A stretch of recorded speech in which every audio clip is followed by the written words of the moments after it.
ভাইদাকে কে সামলাবে জাদুকর? উনি নিজেই নিজেকে সামলে নিতে পারবেন। ওনার কাউকে প্রয়োজন নেই ঈশার।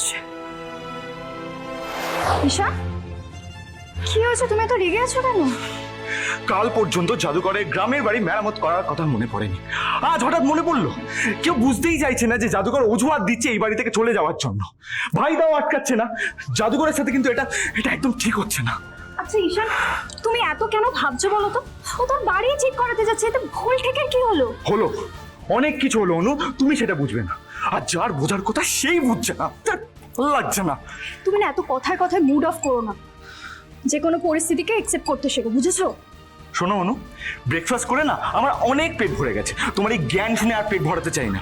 হয় ভাবো জাদুকরকে কি করে আটকানো যাবে, নয় প্লিজ এখান থেকে যাও, প্লিজ।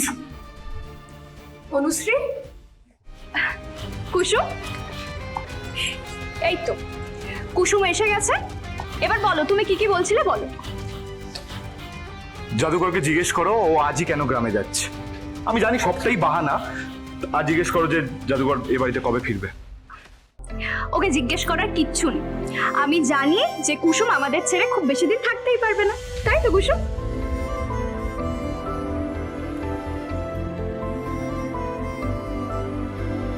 তুই ঈশানের চোখে অনেকটা উপরে উঠে গেছো, অনেকটা, কিন্তু আমার চোখে ততটাই নিচে নেমে গেছো।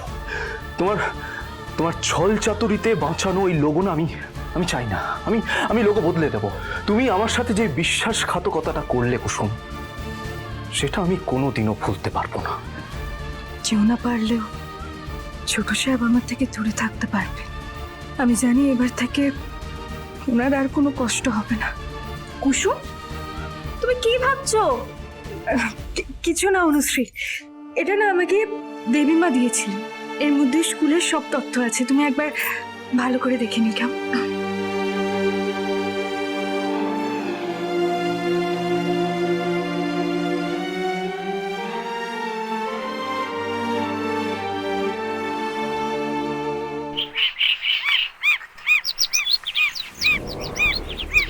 চাবিটা তো বাড়িতে ফেলে রেখে চলে এসেছি। মানে না, আজ সকাল থেকে কিচ্ছু ভালো যাচ্ছে না, বিরক্তিকর। স্যার, স্যার, হ্যাঁ বলো তো ঋত্বিক দাদা। কাল মালি যখন বাগান পরিষ্কার করছিল সেই সময় এই পেন ড্রাইভটা পেয়েছে। মনে হয় কোনো দরকারি জিনিস হবে, তাই আমি এটা দিতে এলাম। হ্যাঁ হ্যাঁ, দাও দাও দাও, থ্যাংক ইউ থ্যাংক ইউ।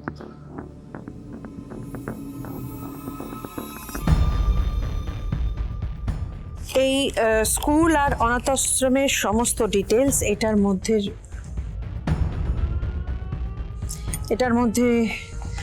রয়েছে। তুমি সময় মতন এটা দেখে নিও। মা তো কুসুমকে এই পেন ড্রাইভটা দিয়েছিল, যেখানে স্কুল আর অনাথ আশ্রমের সমস্ত ডেটা রয়েছে।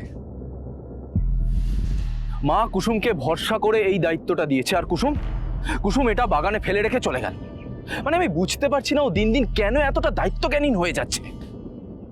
ও, আমি বা অবশ্য কার উপর এক্সপেক্ট করছি যে আমার ফিলিংসের গুরুত্ব দিতে জানে না, সে অন্য কারোর ফিলিংসকে কেন ভ্যালু দেবে, সেটাই তো। মানে আমি কেন যে ওকে এতটা গুরুত্ব দিই, এত কিছু এক্সপেক্ট করি। আমি না, যাই গিয়ে চাবিটা নিয়ে আসি। কুসুম, তুই আরো একবার ভেবে দেখ। তুই আয়ুষ বাবাকে ছাড়া থাকতে পারবি? তুই আমাকে ছাড়া থাকতে পারবি না? কুসুম আমাদেরকে ছাড়া থাকতে পারবে না, আমরা কুসুমকে ছাড়া থাকতে পারবো কি? তাই তো কুসুম? হেসো না জাদুকর, ব্যাপারটা বোঝো। কেউ চাইছে না তুমি এখান থেকে যাও, কিন্তু তুমি নিজের জেদ ছাড়বে না। আসলে মেয়েটার তো মনটা খারাপ, যাক না, দুদিন ঘুরে আসুক, মনটা ভালো হয়ে যাবে। এসে তো আবার সেই কাজেই ফিরতে হবে। কাকা, আমি কাজের কথা বলিনি, আমি তো পিসি,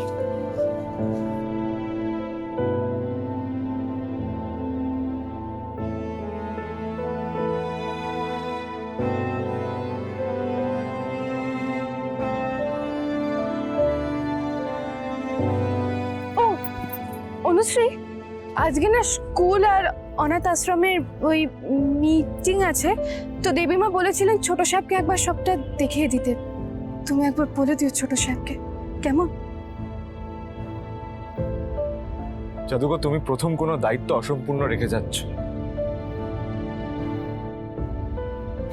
জাদুকর, জাদুকর ভাইদার কথায় যদি তোমার মন খারাপ হয়ে থাকে আমি ক্ষমা চাইছি। আই এম সরি, তুমি শুধু যাওয়াটা ক্যান্সেল করে দাও। ঈশান সাহেব, বন্ধুত্বের মধ্যে কোনো সরি হয় না, তাই তো? আপনি তো বলেছিলেন। আর আমি কারোর উপর রাগ করে চলে যাচ্ছি না ঈশান সাহেব। আসলে এত কিছুর মাঝখানে না আমি হাঁপিয়ে উঠেছি, তাই নিজের সাথে কয়েকদিন কাটানোটা দরকার, নিজের সাথে বোঝাপড়া করাটা দরকার।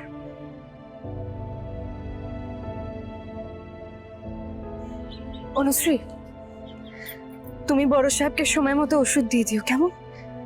এখন থেকে তো তোমায় অনেক দায়িত্ব পালন করতে হবে। আর ভাইদা, ভাইদাকে কে সামলাবে জাদুকর? উনি নিজেই নিজেকে সামলে নিতে পারবেন, ওনার কাউকে প্রয়োজন নেই ঈশান সাহেব।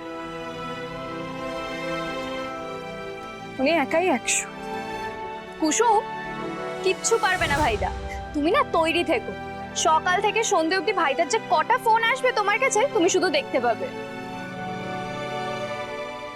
নে কুসুম, রওনা দে, নাহলে দেরি হয়ে যাবে। সাবধানে যাস মা, আর বাড়ি পৌঁছে ফোন করিস।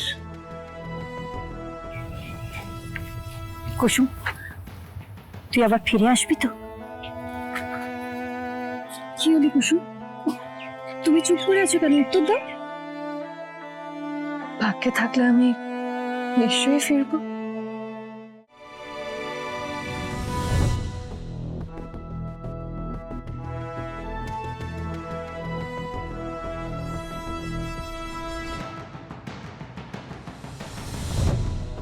চললাম ছোট সাহেব, ভালো থাকবে।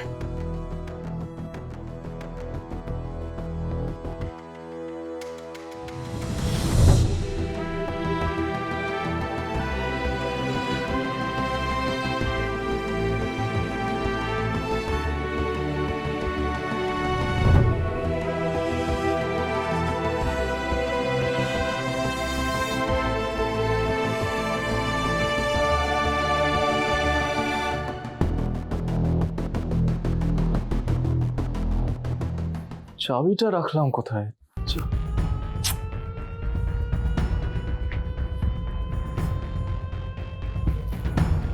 কোথায় যে রাখি, মানে কি বলবো, ভূত। এত ভুলো মনা হয়ে যাচ্ছে না আমি, মানে